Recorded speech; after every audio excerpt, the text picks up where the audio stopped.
Welcome back to Tech Garage, presented by Advanced Auto Parts. And I've got 3 of the 4 bolts out of our old compressor and the 4th one ready to go.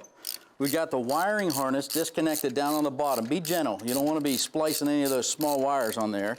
And we've got the high and low pressure lines also disconnected off the back of the compressor. Now I'm going to be gentle so I don't do any line damage to either of those as I remove this. Old compressor comes up out.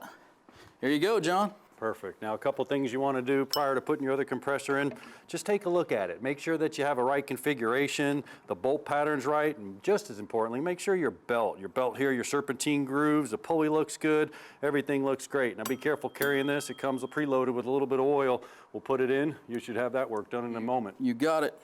Now on our compressor. Now our compressor here on that car was driven by the front, and I can tell by pushing this compressor, I'm not doing it with much effort.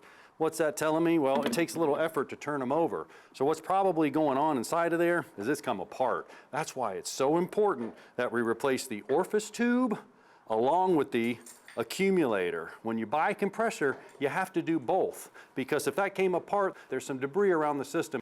And it is a good idea to go ahead and flush the system at the same time. Now the compressor itself, we talked about that earlier. And this is pretty cool because I got a cutaway. And if you look right here, there's an S and there's a D. Well, the S stands for suction. You remember where it was pulling in on that low side and the gauge was dropping? And the D is for discharge. That's that high pressure side. Well, how's it work? I'll turn it right here and I'll put a wrench on it and show you. There's pistons inside of there, just like a car. On the intake stroke, they're coming down. It's pulling the refrigerant in on the suction side. Then as the pistons go on the other side, it's actually pressurizing and it's pushing the refrigerant out. And that's a good look at the inside of the compressor. This is a wobble compressor. Brian, how you doing over there? Well, John, I have this new compressor just about mounted. 3 of the 4 bolts are in. Now, I'm snugging these up. I'm not torquing them down just yet. But something to keep in mind, guys, is when you're mating aluminum to aluminum, get your torque wrench out. You need to make sure you follow all the right torque specs here to get everything to marry up, especially on these line fittings on the back of the compressor. Additionally, as I'm going along here, I keep checking to validate I haven't lost any O-rings out of the back of the compressor. I'm really taking care of those to make sure I don't lose them. As well, I haven't tipped the compressor back at all during the installation, so I've kept most of the oil intact, and that's really important as well. So the next step for us will be to remove the orifice tube. We'll do that after the break, and that's not terribly difficult to do either.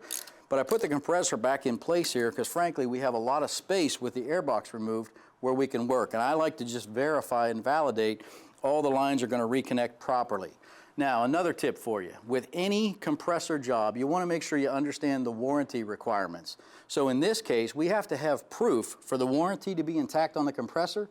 We have to have proof that we've had this system flushed. Remember when we said get a certified technician to do it? Bring your paperwork. That's going to protect your warranty on your new compressor. We also have to replace the orifice tube and the accumulator dryer, and we'll do that next after the break on Tech Garage. Here's a Tech Garage pop quiz. What is the most common cause of a low side gauge reading with a low high side reading? A, too much refrigerant, B, low on refrigerant, C, restriction on the high side, or D, restriction on the low side? Don't go away, we'll be right back with the answer.